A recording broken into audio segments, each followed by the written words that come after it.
Hello everyone, welcome to Takshila Education. My name is Pratibha Sharma and I'll be teaching you business studies today.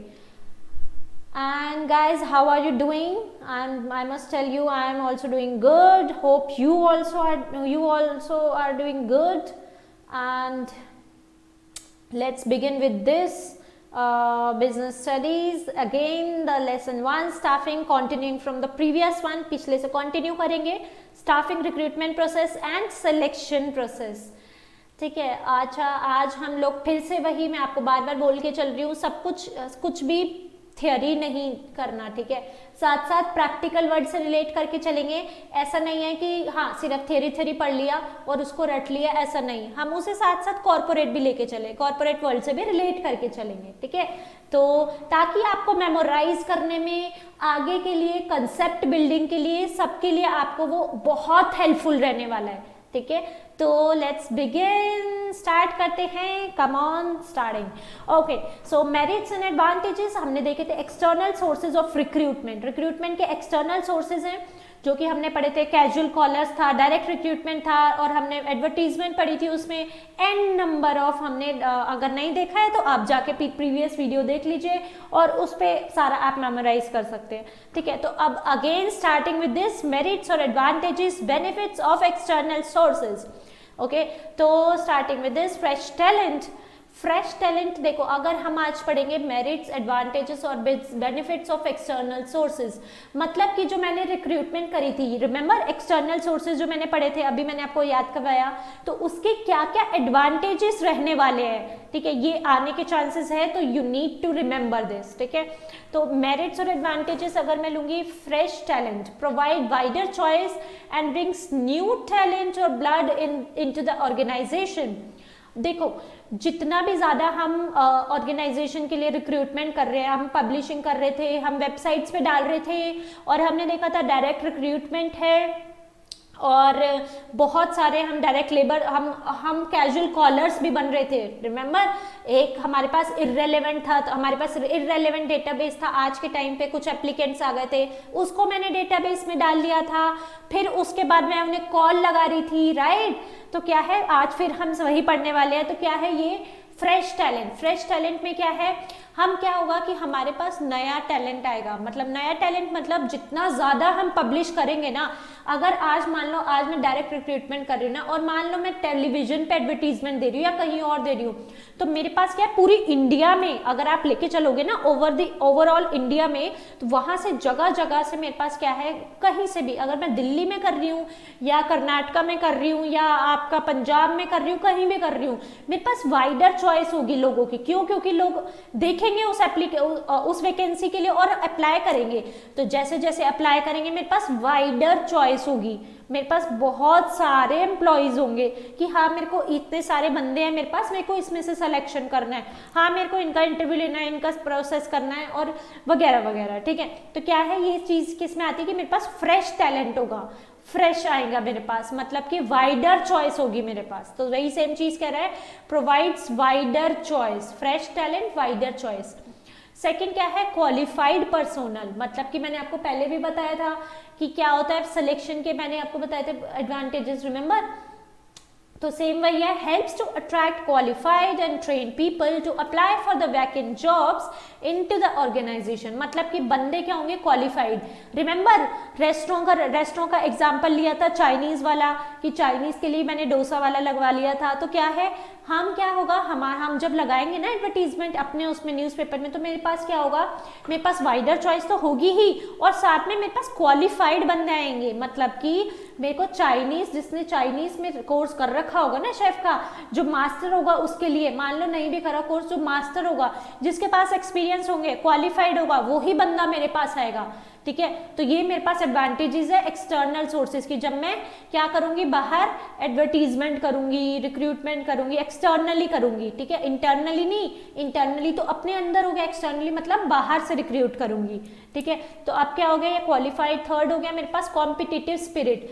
जब एक चीज सुनना, एक बात बताओ, अगर खुद के ही एम्प्लॉयज इंटरनल ट्रांसफर होगा, वहां का बंदा यहाँ आया है, ठीक है, उसके लिए कोई नई बात नहीं है। और उनके लिए भी आने जो ऑलरेडी एम्प्लॉयज हैं HDFC ब्रांच में, गुड़गांव वाले दिल्ली में जो है ऑलरेडी है, ठीक है, उनके लिए कोई कंपटीशन की बात ही नहीं हुई। सेम बंदा आया है यार, दूसरी ऑर्गेनाइजेशन से आया है।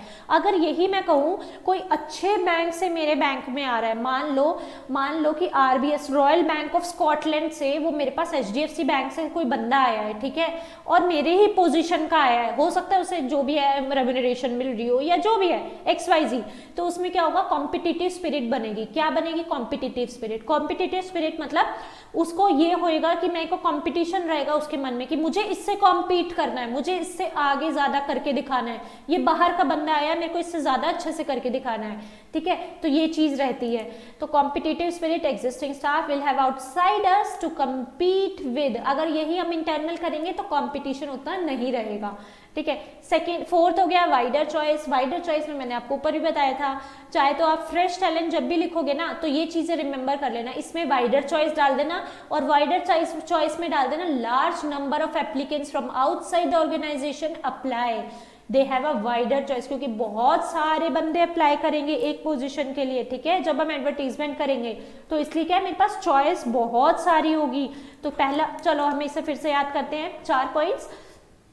पहला है fresh talent, second qualified personnel, third competitive spirit, fourth wider choice. Fresh talent, qualified personnel, competitive spirit, wider choice. Fresh talent के साथ एक चीज याद कर लो, वाइडर चॉइस। फ्रेश टैलेंट वाले में ना वाइडर चॉइस डाल देना, ठीक है, fresh talent, wider choice, qualified personnel, competitive spirit. Rewind करके देखो, बार बार रिपीट करो, अपने आप याद हो जाएगा, ठीक है, ये चीज याद रखो। अच्छा, नेक्स्ट हम चलते हैं नेक्स्ट स्लाइड पे। नेक्स्ट, अच्छा, ये लिमिटेशंस पढ़ने वाले हैं। अभी हमने क्या पढ़ी थी, मेरिट्स, एडवांटेजेस और इम्पोर्टेंस, ठीक है, एक्सटर्नल सोर्सेज के। अब क्या पढ़ेंगे, लिमिटेशंस और डिसएडवांटेजेस ऑफ एक्सटर्नल सोर्सेज। अब बताओ लिमिटेशंस और डिसएडवांटेजेस क्या क्या हो सकते हैं, वो मैं आपको बताने वाली हूँ। कि डिससेटिस्फेक्शन अमंग एग्जिस्टिंग स्टाफ, क्योंकि देखो क्या होता है कि ना, जैसी डिससेटिस्फेक्शन कैसे होगी, डिससेटिस्फाई मतलब मैं अपने काम से सेटिस्फाई नहीं हूँ, सेटिस्फाई और डिससेटिस्फाई, ठीक है। क्या होगा, डिससेटिस्फाई होंगे, क्योंकि क्या होगा, जब अपने खुद के एम्प्लॉयज होंगे ना, जो पहले से काम कर रहे होंगे वहां पे, जो बाहर से बंदा आया है ना, ठीक है, वो क्या होगा कि ना, वो हो सकता है बहुत अच्छा हो, ठीक है, उससे ज्यादा एक्सीलेंट हो। भाई RBS से आ रहा है, रॉयल बैंक से आ रहा है, रॉयल बैंक स्कॉटलैंड से HDFC में आ रहा है, हो सकता है कि उसने अच्छे अच्छे सॉफ्टवेयर यूज करे हो सकता है कि उसने अच्छी अच्छी मशीनों पे सॉफ्टवेयर के साथ साथ अच्छे अच्छे क्लाइंट्स को हैंडल करा हो सकता है कि उसकी कम्युनिकेशन स्किल्स हमसे ज्यादा बेटर हो, एग्जिस्टिंग स्टाफ से ज्यादा बेटर हो, ठीक है, तो ये सब कुछ हो सकता है। तो क्या है कि जो अभी के जो एम्प्लॉयज है ना, वो डिमोटिवेट भी कह सकते हो, और आप कह सकते हो कि डिससेटिस्फाई भी हो सकते हैं अपने खुद के जो अभी काम चल रहा है। कैसे हो सकता है कि वो जो बंदा बाहर से आया है ना, उसके पास तो बहुत अच्छी स्किल्स है, बहुत अच्छा है उसके पास, तो मतलब उस बंदे को बहुत अच्छे से हैंडल करना आता है। तो क्या होगा कि कंपटीशन तो बढ़ेगा ही, प्लस क्या होगा, डिससेटिस्फेक्शन, क्योंकि उस बंदे को ना बहुत, वो डाइवर्सिफाइड है, उस बंदे को ना सब चीजें आती है, क्लाइंट से डील करना आता है, सब चीजें आती है उसे। तो क्या होगा, डिससेटिस्फेक्शन होगी। क्यों, क्योंकि उसके ना प्रमोशन के चांसेस ज्यादा हैं, उसके प्रमोशन के चांसेस ज्यादा है। जो मैनेजर होगा ना, वो पहले उसे प्रमोट करेगा, फिर बाद में मेरे को देखेगा। क्यों, क्योंकि वो ज्यादा अच्छे से आ रहा है, उसको ज्यादा अच्छे से हैंडल करना आता है, बहुत अच्छे से आता है उसे, कंपटीशन है उसमें। तो क्या होगा, ये डिससेटिस्फेक्शन हो जाएगी, ठीक है। सेकेंड हो जाता है लेंदी प्रोसेस। लेंदी प्रोसेस क्या हो जाता है, देखो ये एक डिसएडवांटेज रहने वाली है। क्यों, क्योंकि lengthy process notify the vacancies and wait for applicants to apply and begin the process of recruitment। अब देखो lengthy process क्यों है, क्योंकि ना देखो आप ये बताओ कि आप एडवर्टीजमेंट में डालते हैं, या मैं भी डालती हूँ, मैं आपको ऑनेस्टली बताती हूँ कि बहुत सच में लंबा प्रोसेस होता है। आप ये देखो, मैं एडवर्टीजमेंट में डालती हूँ, ठीक है, अपनी वैकेंसी कि आज मेरे पास बिजनेस स्टडीज के लिए एक वैकेंसी निकली है, अकाउंट्स टीचर की वैकेंसी निकली है। अब क्या आपको लगता है कि 2 दिन में मेरे पास टीचर की वैकेंसी फिल हो जाएगी? नॉट पॉसिबल एट ऑल, ठीक है। तो उसको लेंदी प्रोसेस जो कैसे रहता है, वो ऐसे रहता है। अब ना देखो, अभी मैंने आज वैकेंसी डाली, आज मैंने अपने लिंक्डइन पर, naukri.com पर, इंडीड पर, सब जगह मैंने ना अपनी वैकेंसी डाल दी। बट लेकिन क्या है कि ना एकदम से कोई बंदा नहीं आता मेरे पास। वाइडर चॉइस कैसे होगी, 100 बंदों ने अप्लाई करा, अब आप ये सोचो 100 बंदों ने अप्लाई करा, क्या सारे रेलेवेंट है? नहीं, मैंने आपको बताया था 40 इररेलेवेंट भी हो सकते हैं, ठीक है, 60 मेरे लिए रेलेवेंट हो सकते हैं। अब उस 60 में से भी कौन क्राइटेरिया फुल करता है, कौन एलिजिबल है, कौन नहीं है, किसको अच्छे से बात करना आता है, किसको कम्युनिकेशन स्किल्स अच्छी है, वो सब देखना, इंटरव्यू लेना, मेडिकल एग्जामिनेशन, सब चीजें, ये क्या है, बहुत लंबा प्रोसेस हो जाता है। अभी I am telling you honestly, ये सच में डेढ़ जो बड़ी बड़ी ऑर्गेनाइजेशन होती है ना, एमएनसी, मल्टीनेशनल कॉर्पोरेशन, 2 महीने का प्रोसेस चला जाता है, यूं चुटकी में नहीं होता, ठीक है, तो बहुत लंबा प्रोसेस हो जाता है। बाहर से जब आप हायर करते हो ना, तो मतलब ये समझ लो कि ऑलमोस्ट बड़ी ऑर्गेनाइजेशन में तो 1.5-2 महीने लगते ही हैं, छोटी मोटी में भी 15 से 20 दिन लग ही जाते हैं, ठीक है, अगर अच्छा टैलेंट हायर करना होता है। तो ये क्या है, ये मेरी डिसएडवांटेज है, बहुत लंबा प्रोसेस है, डिससेटिस्फैक्शन रहती है खुद के अभी के स्टाफ में, ठीक है। और क्या है, कॉस्टली और एक्सपेंसिव। कॉस्टली तो इसलिए होगा ही क्योंकि एडवर्टीजमेंट लगाओगे आप, प्रोसेसिंग करोगे, उसमें सिलेक्शन करोगे, अगर आप किसी पोर्टल पे भी किसी भी प्लेसमेंट एजेंसी के पास भी जाते हो प्राइवेट, वहाँ पे भी रजिस्ट्रेशन फीस है, ऐसी कोई नहीं दे देता, ठीक है। तो ये क्या है, बहुत सारे मतलब पैसा चाहिए इसके लिए। तो क्या है, लेंदी, कॉस्टली, 2 चीज याद करते हैं हम, lengthy, costly, disadvantage, dissatisfaction among existing staff. तो एक 3 को ऐसे ही याद करना है सीधे तरीके से, लेंदी, कॉस्टली, डिससेटिस्फैक्शन। डिससेटिस्फैक्शन किस में होगी, एक चीज याद रखना, डिससेटिस्फैक्शन किस में होगी, जो अभी के एम्प्लॉइज है ना उसमें होगी, ठीक है। तो क्या आएगा, लेंदी, कॉस्टली, डिससेटिस्फैक्शन, लेंदी, कॉस्टली, डिससेटिस्फैक्शन। रिवाइंड करो, वापस से देखो, अपने आप ये याद हो जाएगा, और साथ साथ बोलना है, लेंदी, कॉस्टली, डिससेटिस्फैक्शन, लेंदी, कॉस्टली, डिससेटिस्फैक्शन। इसके अंदर का कंटेंट आपने लिखना है सीधा, आप चाहे तो बुक से पढ़ लीजिए, कोई इशू नहीं है, या आप अपना थोड़ा बहुत भी कीवर्ड्स लिखने बहुत जरूरी है, ठीक है। तो मैं ये आपको भी कीवर्ड्स याद करा रही हूँ, रिमेंबर। तो मैंने आपको बोला अभी तक कीवर्ड्स लिखने बहुत जरूरी हैं, वो उसके बेसिस पे बहुत मार्क्स एलोकेट होते हैं, ठीक है। अब ये देखो, process of application, process of selection, ये तो बहुत जरूरी है। अब मैं आपको पूरा बताने वाली हूँ कि हम इतनी दिनों से बात कर रहे हैं सिलेक्शन सिलेक्शन सिलेक्शन। सिलेक्शन है क्या, क्या होता है? पहले मैंने आपको बताया था कि हाँ, सिलेक्शन में ऐसा ऐसा होता है कि रिक्रूट करना, ट्रेन करना, उनको लाना, ऑनबोर्ड करना, ये सिलेक्शन है प्रोसेस। बट लेकिन एक्चुअल में प्रोसेस क्या है सिलेक्शन का, वो अभी मैं आपको बताने वाली हूँ, ठीक है। अभी ना प्रोसेस ऑफ सिलेक्शन को हम ऐसे लेके चलने वाले हैं, मैरिज की तरह, ठीक है। Treat it as like from the starting off, मतलब यहाँ से शुरू करना है कि हम किसी से मिले, ठीक है, मतलब आप लोग किसी एक समझ लीजिए आपकी शादी होने वाली है, ठीक है, शादी होने वाली है ना, तो अब आप सोचो कि उस लड़की से आप एक लड़की से मिलने वाले हैं, आपकी शादी होने वाली है, वहां के स्टेज से लेके ना शादी होने तक ये पूरा प्रोसेस मैं आपको समझाने वाली हूँ, यही है सिलेक्शन, ठीक है। अब आप समझिए कि प्रिलिमिनरी स्क्रीनिंग होती है पहले। प्रिलिमिनरी स्क्रीनिंग का मतलब मैं आपको अभी इसी से रिलेट करने वाली हूँ, ठीक है। Preliminary screening helps to eliminate unqualified or unfit job seekers based on the information supplied in the application forms। मैंने ये एग्जाम्पल लिया है, ठीक है, बहुत अच्छा एग्जाम्पल है, आपको याद रहेगा हमेशा। देखो, प्रिलिमिनरी स्क्रीनिंग को हम ये कह सकते हैं, पहली ही आंखों में इनकार कर दिया, ठीक है, पहली ही आंखों में इनकार कर दिया। वो कैसे होगा, देखो, आपने मान लीजिए आपके मम्मी ने या पापा ने आपके लिए एक लड़की ढूंढी, ठीक है, तो उस लड़की को जब ढूंढा तो आपने क्या किया, हो सकता है आपको पहली नजर में नहीं पसंद आई, आपने उसको मतलब आपको लगा हो कि हाँ ठीक है, ये मेरे लिए अनफिट है, मेरे को नहीं लग रही, दिखने में अच्छी नहीं है, ठीक है, मेरे को ऐसी नहीं चाहिए, या मेरे को छोटी चाहिए, मेरे को बड़ी चाहिए, मतलब जो भी वो एक्सेट्रा, ठीक है, दैट वो पूरा आपका अपने ऊपर है।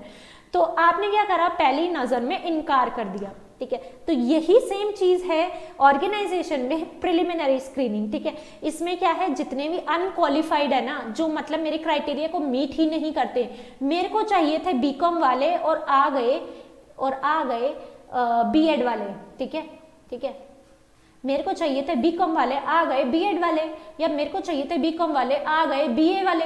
ये क्या है, मान लीजिए मैं एग्जांपल ले रही हूँ, ठीक है। तो ये क्या है, ये क्या है, प्रिलिमिनरी स्क्रीनिंग मैंने यहीं से ही आउट कर दिया इन्हें, मैंने देखी इनकी एप्लीकेशन और मैंने कहा आउट, आप लोग एलिजिबल ही नहीं है। आप, मेरे पास 100 एप्लीकेशन आई थी, 100 में से मैंने बोला 40 तो यही थे, दोनों 40, ठीक है, दोनों मिला के 40 थे, आउट हो जाइए। आप यहीं से आउट हो जाइए। यहाँ पे कितने बचे? 60, ठीक है। तो मैंने इसको एज एन एग्जाम्पल लिया है, पहली ही आंखों में इनकार कर दिया। किसी लड़की को देखा, आपने फोटो देखी, सिर्फ उसी पे जज किया और आपने उसे इनकार कर दिया, मुझे ये पसंद नहीं है, दैट्स इट, मुझे नहीं करनी, इससे कोई और ढूंढ लो, ठीक है। तो इसको कैसे लेके चलना है? प्रिलिमिनरी स्क्रीनिंग को पहली ही आंखों में इनकार कर दिया, ठीक है। अच्छा, मैं नेक्स्ट भी लेके चलने वाली हूँ इसी पे। सेकंड हो गया मेरे पास, अगर मैं सेकंड लूंगी तो सेकंड में आ जाता है। देखो मैंने आपके लिए एक एग्जांपल लिया है एक्चुअल में। मान लीजिए आपके लिए एक डेटा, बायोडेटा लाए थे आपके पेरेंट्स, ठीक है। ये एक लड़की है और इसमें ये देख रहे हो, मैंने ये नाम वगैरह सब कुछ हाइड कर रखा है इसका, जस्ट फॉर, ये मैंने गूगल से ही उठाई है, आप भी देखेंगे तो आपको भी मिल जाए, तो ये it was freely available over web. तो देखिए ये बायोडेटा था, इस बायोडेटा को आपने देखा, आपने इस बेसिस पे ही जज कर लिया और आपने बोला इनकार है, ठीक है, आपने बोला इनकार है, पहली ही आंखों में इनकार है। तो ये क्या है? प्रिलिमिनरी स्क्रीनिंग, ठीक है। इसको हम ऐसे ही याद करने वाले हैं। अच्छा, नेक्स्ट आ जाइए सिलेक्शन टेस्ट। सिलेक्शन टेस्ट क्या है? Selection test है either a paper or pencil test or an exercise to measure certain characteristics of individuals, from aptitudes to manual dexterity to intelligence to personality। अब ये क्या है? दूसरी नजर में चेक किया। मैंने इसका एग्जाम्पल क्या लिया याद करने के लिए? दूसरी नजर में चेक किया, मतलब कि सिलेक्शन टेस्ट के लिए चेक, ठीक है। सेलेक्ट करने के लिए ना आपके पास बहुत सारे लाए थे, ठीक है। पेरेंट्स ना मान लीजिए 10 एप्लीकेशंस लाए थे, ठीक है, मतलब लड़कियों के 10 बायोडेटा थे आपके पास, 1 2 3 4 10 थे ये, ठीक है। तो अब ये इस 10 में से ना आपको सेलेक्ट करने थे, कुछ सेलेक्ट करने थे, कुछ तो सेलेक्ट करने ही थे ना। पहले में प्रिलिमिनरी स्क्रीनिंग में पहली आंखों में इनकार कर दिया, दूसरी में नजर में चेक किया। अब आप क्या करोगे? सेलेक्ट करोगे 10 में से ना, मान लीजिए आपने जो भी सेलेक्ट करने हैं, जो आपको अच्छी लगी, आपके पेरेंट्स ने बोला अच्छा चल ठीक है कि 10 में से कुछ तो सेलेक्ट करके बता कि कौन सी, शॉर्ट लिस्ट तो करो कि कौन सी पसंद आ रही है। तो आपने क्या करा? आपने चेक किया। चेक कैसे किया? आपने फेसबुक स्क्रॉल करा उस बंदों का इस नाम से, अच्छा ठीक है, इंस्टाग्राम चेक किया, उसका सब कुछ चेक किया कि क्या है, कैसी है, क्या दिखने में कैसी है और ये क्या क्वालिफिकेशन, आपने अपना पर्सनली जो जो देखते थे आपने सब चेक किया, ठीक है। तो ये क्या है? Selection test. अब मैं सिलेक्शन टेस्ट को ऐसे समझा रही हूँ कि आपने कैसे उसे चेक किया। तो अब ये क्या है? यहीं पे सेम वे में ऑर्गेनाइजेशन क्या करेगी, उनके पास जब 100 एप्लीकेंट्स है ना, ठीक है, तो 100 एप्लीकेंट्स में ना उनका सिलेक्शन करेगी। सिलेक्शन कैसे करेगी? पेपर लेगी, पेंसिल टेस्ट पेपर पे या फिर पेंसिल टेस्ट कह लो, या फिर कुछ सिस्टम बेस्ड होता है, ठीक है, एक्चुअल में होता है सिलेक्शन टेस्ट, होता है ये, ठीक है। मैं आपको दिखाने भी वाली हूँ, आगे मैं रिलेट करके चलने वाली हूँ कि कैसे होता है, दिखाऊंगी मैं आपको एग्जांपल्स, ठीक है। तो कैरेक्टरिस्टिक ऑफ इंडिविजुअल की क्या उसका बिहेवियर है, aptitude test, manual dexterity and intelligence to personality. तो ये क्या है? ये सारा सिलेक्शन टेस्ट है। वो कैसे होता है अभी देखने वाले हैं हम लोग, ठीक है, और रिलेट भी करके चलने वाले हैं। अच्छा, इसको कैसे याद करेंगे आप? पहले में प्रिलिमिनरी स्क्रीनिंग, पहली ही आंखों में इनकार कर दिया। सेकंड में सिलेक्शन टेस्ट, दूसरी नजर में चेक किया। चेक कैसे करोगे? सेलेक्ट कैसे करोगे? चेक का मतलब है सेलेक्ट, वो कैसे करोगे वो हम देखते हैं। अच्छा देखो, ये आ गया मेरे पास सिलेक्शन के कुछ टेस्ट हैं। देखो, intelligence test to measure the IQ level और intelligence quotient of an individual. मतलब कि किसी भी कंपनीज क्या करती हैं, ठीक है, या आप अपना ही ले लीजिए, मान लीजिए आप किसी से लड़की का चेक करने के लिए सिलेक्शन करना था, आप मिले, ठीक है, मिले या उससे पहले ही उसका इंटेलिजेंस टेस्ट लिया, ठीक है। इंटेलिजेंस टेस्ट मतलब कि क्या वो इतनी कैपेबल है कि नॉर्मली, मतलब कि कुछ इंटेलिजेंट क्वेश्चंस उससे पूछे, वो एक्चुअल में होते हैं, ठीक है। ऑर्गेनाइजेशन में दीज डू हैपन, ये चेक किया जाता है। आप भी जब आगे जाएंगे तो आप चेक करोगे कि सच में ऐसा कई कंपनीज करती हैं, ठीक है। तो ये क्या है? ये इंटेलिजेंस टेस्ट है। वो कुछ क्वेश्चंस होते हैं उसमें इंटेलिजेंस को चेक करने के लिए वो दे दिए जाते हैं, उसके बेसिस पे जज किया जाता है, जितने मार्क्स स्कोर किए जाते हैं, ठीक है। तो ये हो गया। अच्छा, एप्टीट्यूड टेस्ट के लिए ना मैंने आपको ये भी समझा रखा है, मेजर द पोटेंशियल एबिलिटी। ये क्या है? ये देखो, ये ना एप्टीट्यूड टेस्ट लिया हुआ है, ये देख रहे हो आप। अच्छा, ये ऐसे क्वेश्चंस ना गवर्नमेंट एग्जाम्स, SSC UPSC, इसमें प्रिपरेशन में भी दिखेंगे आपको। तो वही ऐसा ही है, ये एप्टीट्यूड टेस्ट होता है। एप्टीट्यूड टेस्ट का सब्जेक्ट का पूरा एक आप देखते हो सिलेक्शन में गवर्नमेंट जॉब के लिए जब आप अप्लाई करेंगे, आगे देखेंगे आप, तो उसमें स्पेशली इंडिकेटेड होता है कि एप्टीट्यूड टेस्ट होगा इतने नंबर का। तो यही ऑर्गेनाइजेशन भी लेती है, ठीक है, ऑर्गेनाइजेशंस भी लेती हैं आजकल, मोस्टली लेती हैं। तो इसमें क्या है, ये देखो, ये आपको यहाँ पे फिल करना था, यहाँ पे आपको एमसीक्यूज दे दिए, तो आप ये बताओ इसमें से कौन सा करेक्ट ऑप्शन है, ठीक है, कि क्या आएगा इसके बाद ये थर्ड दे दिया आपको, ये फोर्थ दे दिया, अब आप बताओ कि इसमें से कौन सा आंसर करेक्ट है। तो ये क्या है, ये एप्टीट्यूड टेस्ट है, ठीक है। So I gave you an example, a very good example, ठीक है। तो ये हो गया। अच्छा, दूसरा हो गया पर्सनालिटी टेस्ट, तीसरा हो गया पर्सनालिटी टेस्ट। पर्सनालिटी टेस्ट में क्या है, इमोशंस चेक करना, उसके रिएक्शंस चेक करना, ठीक है। मैच्योरिटी कि मतलब आपने किसी, मान लीजिए लड़की का ही आप चेक कर रहे हैं जिससे शादी करने वाले हैं, उसका आपने पर्सनालिटी टेस्ट कैसे चेक करा, उसके इमोशंस चेक करे कि क्या ये इमोशनल है, कि ये इमोशनल भी कैसे है, मतलब कि क्या ये हैप्पी होती है इस मोमेंट पे, क्या सैड होती है, क्या कितनी जल्दी गुस्सा करती है, behaviour test we can say, ठीक है। रिएक्शन, उसके रिएक्शंस चेक करें आपने, मैच्योरिटी लेवल कितना है, बच्ची है क्या, मतलब चाइल्ड, मतलब ऐसा है कि बच्चों वाली बातें करती है। तो ये सब क्या है, मैं एग्जाम्पल ले रही हूँ। तो ये क्या है, ऑर्गेनाइजेशन में भी यही सब चेक किया जाता है। मैंने ये एग्जाम्पल लिया है कि ऐसे इस तरीके के आते हैं। तो देखो यहाँ पे क्या लिखा है, ये क्वेश्चन है, ठीक है, ये ऑर्गेनाइजेशन ने क्वेश्चन दिया है, you enjoy vibrant social events with lots of people. अब आप बताओ, ये देखो, ये क्या है, एग्री, ठीक है, एग्री में ये कितना है, ये डिसएग्री। अगर आप एग्री करते हो ना, मतलब बहुत ज्यादा, ये 5, मान लीजिए ये 3 2 1, ठीक है, 0, इसका मतलब होता है न्यूट्रल, ठीक है। यहाँ पे ये क्या है, न्यूट्रल है, मतलब कि 3 2 1, यहाँ पे भी 1 2 3, मतलब कि आप यहाँ फिल कर देना, आप अगर स्ट्रांगली एग्री करते हो, ठीक है। ये होता है एक्चुअल में होता है, मैं आपको रियल वर्ल्ड से रूबरू करवा रही हूँ, ठीक है। तो ये क्या है, ये थर्ड पे डिसएग्री। यहाँ पे अगर आप स्ट्रांगली डिसएग्री करते हो, अगर आपने देखा भी होगा कस्टमर केयर एग्जीक्यूटिव से जब आप कॉल करके हटते हो, अमेजोन पे, फ्लिपकार्ट पे या कहीं पे भी, तो ये पहले ये लोग, अभी का मेरे को I do not remember, but हाँ ऐसा होता था कि are you satisfied with your current communication, current talk with our senior representative. तो उसमें हमें ये फिल करना होता था, तो मैं ऐसे, मतलब ऐसे ही फिल करना होता है, उसमें तो डायरेक्ट आ जाता है 3 2 1, ठीक है। तो उस पर आप सर्कल आउट कर दो, दैट्स इट, यही होता है। तो ये ऐसे ऐसे क्वेश्चंस आते हैं, ये you can see it also, watch it also. तो ये आपको n नंबर ऑफ मिल जाएंगे, अगर आप गूगल करेंगे बहुत सारे मिल जाएंगे, बट हाँ ये होते हैं एक्चुअल में दीज डू हैपन्स। तो अच्छा, नेक्स्ट आ जाएं तो trade test. Trade test is what it measures the level of knowledge and the proficiency in the area of professions or technical knowledge training।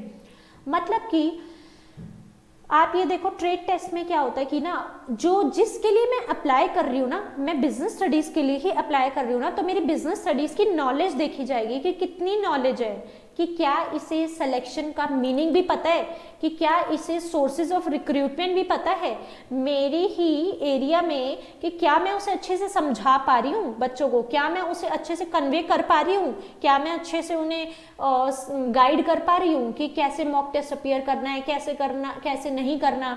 तो ये क्या है, मेरे ही फील्ड में ना, कि क्या मैं एक्सेल करती हूँ उसमें, तो इसी को चेक करने के लिए लिया जाता है ट्रेड टेस्ट, ठीक है, ट्रेड टेस्ट। अच्छा, दोनों में डिफरेंस बता देती हूँ मैं आपको, aptitude test and trade test में दोनों में डिफरेंस क्या है। डिफरेंस ये है कि जो एप्टीट्यूड टेस्ट है ना आपका, ठीक है, जो एप्टीट्यूड टेस्ट जो मैंने आपको बताया था, former pages a potential to acquire skills, ठीक है, and the latter actual skills possessed. कि मतलब में अगर कोई, मान लो एप्टीट्यूड टेस्ट में होता है कि अगर मैं ये जो अपने काम में माहिर है, इसके अलावा, मतलब मैं मैथ्स का, मान लो वो एप्टीट्यूड टेस्ट में कुछ मैथ्स का था फॉर्मुलेशन, और मान लो अगर मैं इसको कुछ मैथ्स का पकड़ाती हूँ, मतलब अपनी फील्ड से हटके, तो क्या ये कितना जल्दी एक्वायर कर पाएगी दूसरी स्किल्स, तो वो क्या है, एप्टीट्यूड टेस्ट। और यही ट्रेड टेस्ट क्या होता है, ट्रेड टेस्ट जो मेरे खुद का फील्ड है ना अभी का, ठीक है, बिजनेस स्टडीज है ना, तो बिजनेस स्टडीज में मैं कितना एक्सेल करती हूँ, कितनी मेरी नॉलेज है, कितनी स्किल्स है उसमें, तो वो किस में लिया जाता है, ट्रेड टेस्ट में। Aptitude test other than my field, trade test within my field, of my field, मतलब टेस्ट मेरी ही फील्ड का, ठीक है। ये दोनों डिफरेंस है दोनों में। नेक्स्ट आ जाते हैं हम, नेक्स्ट आ जाता है इंटरेस्ट टेस्ट। इंटरेस्ट की टेस्ट क्या है? इंटरेस्ट टेस्ट है to know the interest of employees. Interest tests are used therefore to know the pattern of the interest or involvement of a person। मतलब कि उस एम्प्लॉय का जिसको मैंने हायर करने वाली हूँ उसके लिए मतलब उसका इंटरेस्ट क्या है। Interest test are used therefore to know the pattern of interest or involvement of a person। मतलब उसका इंटरेस्ट क्या है। ठीक है, मैं अभी अगर काम कर रही हूँ कि मान लो ज़रूरी नहीं है कि मैं आज बिजनेस स्टडीज़ पढ़ा रही हूँ तो मेरा हो सकता है मैं फोर्सफुली भी आई हूँ। ठीक है, वो that is an exceptional case, ऐसा होता है। ठीक है, कि कई लोग रेम्यूनरेशन के बेसिस पे भी जाते हैं, तो that is a different thing. तो क्या होता है कि इंटरेस्ट किसका है, उसका एक्चुअल में किस में इंटरेस्ट है, तो वो क्या करते हैं, वो उसका ना टेस्ट लेते हैं। ठीक है, ये मेजर है चेक करने के। देयर आर वेरियस मेजर्स, मैं आपको भी दिखा रही हूँ कि हाँ अगर आप ये देखोगे, अगर आप ये वाला देखोगे तो ये 5 टेस्ट हो गए। ठीक है, 5 टेस्ट में आपके पास, ये मैंने आपको आज ही रिमेंबर करवाया। तो जैसे कि आप देखोगे ना कि इसमें पूरा एक मैं आपको पूरा फ्लो लेके चलने वाली हूँ। पूरे फ्लो में ये दिखाने वाली हूँ कि क्या शादी के लिए क्या कहाँ से शुरू हुआ था और यहाँ तक शादी होने तक मैं पूरा प्रोसेस ही सिलेक्शन है। ठीक है, उसको हम साथ साथ मेमोराइज करके रखने वाले हैं, तो that will be easier for you to fetch the marks. ठीक है, तो that's it, I think that's it for today. We'll continue with this tomorrow. उसमें मैं आपको बताने वाली हूँ कि क्या क्या, फिर दोबारा वही कॉर्पोरेट वर्ल्ड से सब कुछ रिलेट करके चलेंगे। कुछ भी ऐसा नहीं है सिर्फ थ्योरी पढ़ के एंड कर दिया, नहीं, उसका साथ साथ मैं रियल कॉर्पोरेट वर्ल्ड से भी करके चलने वाली हूँ। ठीक है, तो that is very very important for you, I think, कि आपको पता चल जाएगा कि कैसे कैसे एक्चुअल में होता है। ठीक है, now coming to the next, and let's end with this, and yes, coming to this again, we have come up with the crash course by, Takshila Education has come up with the crash course for 30 days, which is of 30 days, जिसमें रहने वाला economics, accounts, maths, chemistry, physics, biology, pol science, history and my subject business studies obviously. तो ये सब कुछ रहने वाला है just in 1200 rupees, that has been reduced again from 3000 to 1200, and 35 students of strength, and live to live, and whatever doubt you are having that will be cleared in the live session only। अच्छा, एक चीज़ और ये ध्यान रखने वाली है, just for you guys we have come up with the online demo classes। ठीक है, book your demo classes, that is happening on 20th of February 2022, that is on Sunday। Do mark this date, 20th of February 2022, you can book it in the given link in the given description। ठीक है, तो आप वहाँ पे जाके आप form fill कर सकते, you can fill it out and book your demo sessions, that is going to happen, that is, and the schedule which I am giving is 10 to 11 am it's economics, 12 to 1 pm it's maths, 2 to 3 pm it's business studies, 4 to 5 pm chemistry, and yes, 6 to 7 pm it is physics। So do enroll with us, okay, whatever, you can book your demo sessions on 20th of February, we'll be